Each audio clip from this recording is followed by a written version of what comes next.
Almanaque Esportivo CBN. 8h19 e eu converso agora com o Rodrigo Fortuna, que é CEO do Instituto Brasileiro de Gestão e Marketing Esportivo, professor de Gestão do Esporte na Trevisan Escola de Negócios. A gente vai falar um pouquinho sobre marketing esportivo e sobre a chegada de Diego Lugano ao São Paulo, chegada que causou muita alegria ao torcedor do São Paulo, que foi ao Aeroporto Internacional de Guarulhos para recebê-lo, antes inclusive do anúncio oficial da contratação do Diego Lugano. As vendas de camisas com o nome do Lugano já ultrapassavam as vendas de camisas, de produtos oficiais com o nome de Rogério Ceni, que se aposentou na última temporada, isso evidentemente na loja oficial do São Paulo na internet. Depois do anúncio, São Paulo divulgou algumas ações de marketing, camisa que também já se esgotou na loja oficial do São Paulo. O Diego Lugano, portanto, é um sucesso, porque é um ídolo que representa muito para a história do São Paulo, para a história recente do São Paulo e para esse momento da equipe, uma equipe carente de identidade. Sobre isso eu converso com o Rodrigo Fortuna. Tudo bem, Rodrigo? Boa noite. Obrigado por atender a CBN. Boa noite, André. É um prazer falar com vocês, com todos os ouvintes. Qual o cuidado, Rodrigo, o clube precisa ter? O Diego Lugano é um jogador que representa muito para a história do clube, chega cercado de tudo isso que eu apontei para o ouvinte do Almanaque Esportivo no início da nossa entrevista. Mas tecnicamente ainda não se sabe, é uma incógnita. Há muito tempo ele não joga numa liga competitiva, há muito tempo ele não faz grandes jogos. Dentro de campo, o Lugano pode naufragar. Qual é a dividida que o diretor fica nesse momento entre o marketing, entre o dinheiro, entre o sucesso, entre os torcedores e aquilo que pode acontecer dentro de campo, que certamente pode prejudicar o outro lado, não? Sem dúvida, né? É realmente uma incógnita, né? Porque o Diego Lugano, como qualquer outro jogador de peso que chega a um clube, ele causa uma comoção, né? O torcedor, ele se envolve com muita emoção e espera, e até de um passado não tão muito distante, atuações como a que o Diego Lugano teve no São Paulo há um tempo atrás, né? E isso o faz consumir produtos, o faz consumir o produto Diego Lugano, né? Sem saber se exatamente ele vai corresponder dentro de campo. Então você fica tomado pela emoção de ter um grande jogador de volta, um ídolo do clube, em substituição a um outro grande ídolo como é o Rogério Ceni, né? Como foi o Rogério Ceni, é o Rogério Ceni, né? Mas sem saber exatamente se no futuro, e no futuro bem próximo, quer dizer, no próximo campeonato, o Lugano vai render o que renderia em termos de atleta, né? Não como um produto de marketing, não como um produto comercial para ser vendido à sua torcida, enfim, ser consumido pela sua torcida, mas sim como um atleta, porque já não tem mais a mesma idade, já não tem mais o mesmo potencial atlético, e isso termina, às vezes, descasando do valor que ele tem emocional para o torcedor, do potencial atlético que ele apresenta naquele momento, né, André? E o que se faz num momento como esse? Há algum trabalho que a diretoria possa fazer para tentar preservar a imagem, caso não aconteça dentro de campo aquilo que todos imaginam, aquilo que o torcedor tem ainda na sua memória? Na realidade, os clubes de ponta eles já fazem esse trabalho, né? Aí você tem algumas questões. A gestão feita pelo São Paulo, desde a sua base de atletas, é uma gestão muito boa, né? Então, quando um atleta do nível do Lugano chega, ele já encontra um cenário bastante propício para ter um bom desempenho. Então, tem um bom CT, tem um bom amparo de profissionais que vão prepará-lo bem, é um profissional sério. A gente sabe que o Lugano é um profissional sério, diferentemente de alguns profissionais que sempre tiveram um desempenho atlético fantástico, mas que fora de campo traziam muitos problemas, né? Então o Lugano ele é um profissional, vamos dizer assim, acima de suspeitas, então ele já leva essa vantagem.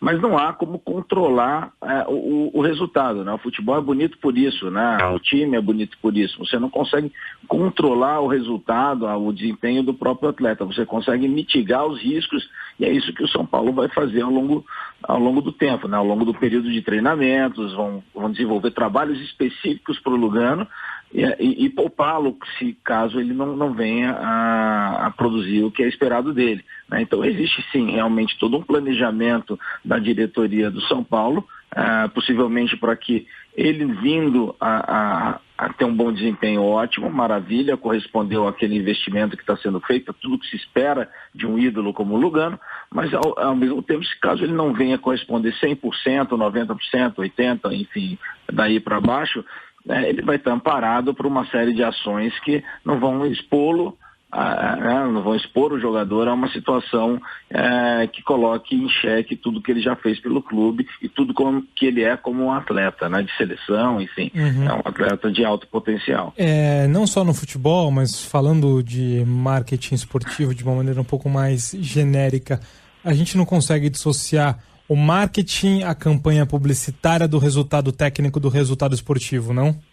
Não consegue. A verdade, eu sempre coloco isso nas aulas, nas palestras, né, é que não existe marketing sem resultado, né? O marketing que é feito hoje em cima do Lugano, dessa nova chegada, é correspondente ao resultado que ele deu no passado, né? E isso vai acontecer a partir de agora. Então o marketing que será feito, tudo que vai se colher do Lugano a partir de agora, do produto Lugano, ou de qualquer outro atleta, em qualquer outro esporte, ele vai ser resultado dos resultados que esse atleta vai obter no seu time. Então você não pode ter um atleta que ele tem um nome, mas que não joga absolutamente mais nada, seja no basquete, no vôlei, e ele continuar colhendo os resultados. Isso não é possível. É muito difícil você fazer o marketing em cima de um produto que não é. Perdemos o contato com o Rodrigo Fortuna, professor Rodrigo Fortuna, CEO do Instituto Brasileiro de Gestão e Marketing Esportivo. Ele também é professor de gestão do esporte na Trevisan Escola de Negócios. Conversava com o Rodrigo sobre o trabalho que deveria ser feito pelos clubes brasileiros quando os clubes contratam símbolos, como aconteceu nessa contratação do São Paulo.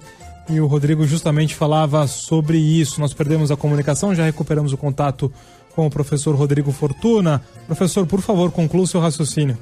Isso, como eu estava falando, né? É muito difícil você ter um produto de marketing sustentável se não há um resultado. Isso em qualquer esporte, em qualquer atividade, é muito difícil você se sustentar sem que o resultado que você dê, que você devolva ao seu time, no caso a sua torcida, seja verdadeiro. Então, por isso, o Lugano ele vai ter sim que demonstrar o que se espera dele, né? O Lugano como atleta, ele vai ter que assumir a função de líder, que é um dos pontos que esperam dele, né? Ele vai ter que ter um desempenho como atleta, chegar nos treinos, treinar, enfim, esse tipo de coisa é controlável, né? O que ele vai obter durante os jogos já não é mais controlável. Então ele precisa fazer todo o resto para que ele seja um produto sério, né? Para que ele tenha um produto de credibilidade. E isso em qualquer esporte, qualquer atleta, e eu acho que até em qualquer atividade tem que ser verdadeiro. É muito difícil você se promover em cima de algo que você não faz, né? Então, ao longo do tempo, os atletas eles têm que demonstrar isso, trazer o retorno esperado para que sim possam promover e torná-lo um produto de confiança, um produto vendável, né? Rodrigo, olhando para essa questão da simbologia, dos ídolos e falando um pouco mais também sobre a história dos clubes, os clubes brasileiros que evidentemente são clubes com muita história no futebol nacional e internacional também, com muitos ídolos. Isso melhorou, imagino, de alguns anos para cá, com criação de museus interativos, algumas campanhas publicitárias. Mas de uma maneira geral, na sua opinião, os clubes brasileiros comercialmente ainda tratam muito mal os seus ídolos e a sua própria história? Sem dúvida nenhuma. Eu acho que os clubes brasileiros eles são imediatistas, né? Eles trabalham muito com o presente, com o atual elenco, com tudo isso, né? Quando olham para trás, deixam um pouco a desejar em relação aos ídolos do passado. É só lembrar o caso do Zico no Flamengo, por exemplo, que teve uma bela despedida no Japão, que era ídolo também, e depois, só depois de muito tempo, ele também teve uma despedida em nível semelhante aqui no Brasil. E assim por diante, vários outros atletas, o Rogério Ceni, inclusive na despedida dele, né, no último jogo dele, vários atletas comentaram que seriam suas próprias despedidas, né? Por quê? Porque os clubes não valorizaram esses produtos, né? Tudo bem que no passado era muito mais difícil você fazer o marketing sem a internet, sem toda a comunicação que envolve o mundo hoje, né?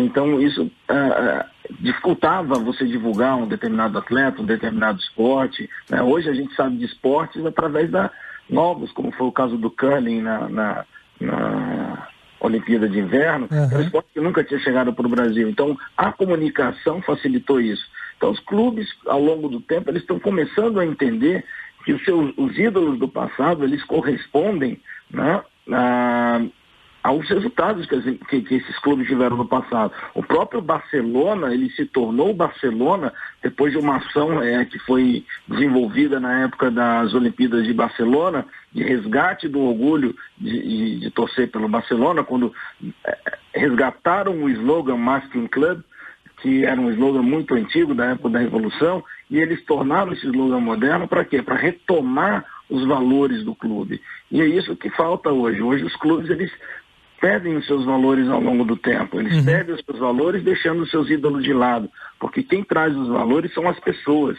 É o espírito das pessoas, a alma, como aquela pessoa carrega determinada bandeira, determinado time, determinada camisa. E ao longo do tempo, você não tratando os seus ídolos como eles devem, você vai perdendo essa história e o seu torcedor ele perde a referência, né? E ele fica um torcedor órfão aí de ídolos e órfão de valores do próprio clube, né? Se você perguntar hoje quais são os valores de determinado clube brasileiro, você dificilmente vai ouvir um torcedor falando, são esses ou aqueles, né? Porque isso se perdeu com os ídolos do passado que não foram valorizados ou ainda não são, né?